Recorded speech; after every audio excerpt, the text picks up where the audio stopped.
Est-ce que tu as remarqué les montres dans le dernier épisode de Stranger Things? Parce que moi j'ai remarqué deux choses. La première, c'est qu'il y a un des personnages qui est plutôt fan de montres, parce qu'il porte deux montres différentes. Et il y a aussi un des personnages qui ne porte pas de Casio. Parce qu'ils ont tous des Casio, sauf un des personnages, mais tu verras ça à la fin. Et on va commencer par Will Byers. Dans le dernier épisode et même dans quasiment toute la dernière saison, il porte une Casio B210.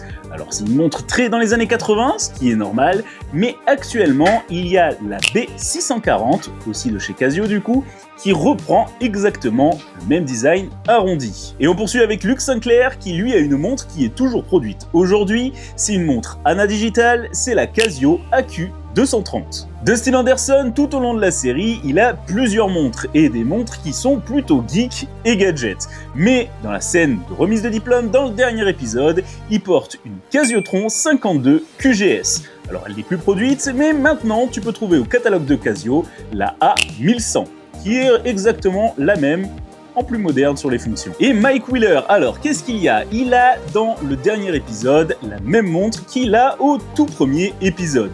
C'est une Casio calculatrice, beaucoup se trompent en disant que c'est la CA53, mais non, c'est comme celle de Marty McFly dans le premier Retour vers le futur, c'est une CA50. Alors effectivement la CA50 n'est plus au catalogue, la CA53 l'est, mais reste un peu plus longtemps parce qu'on va reparler de Mike. Pour Steve Harrington c'est plutôt surprenant parce que tout au long de la série il a une montre haut de gamme, mais pour l'une des scènes du dernier épisode, il porte une Casio. C'est pas n'importe laquelle, c'est la AQ450, qui maintenant n'est plus au catalogue, tu l'as compris, mais il y a sa descendante, la AQ800. AQ800, ça te dit peut-être quelque chose parce que oui, effectivement, il y a une collaboration Casio Stranger Things pour ce modèle. Et on revient sur Mike parce qu'à la fin du premier épisode, il porte une autre Casio. Et c'est une Casio qui est sortie exactement à la même année que se déroule l'histoire de l'épisode, c'est-à-dire en 1987. Et cette Casio, c'est même une G-Shock, c'est la DW5700.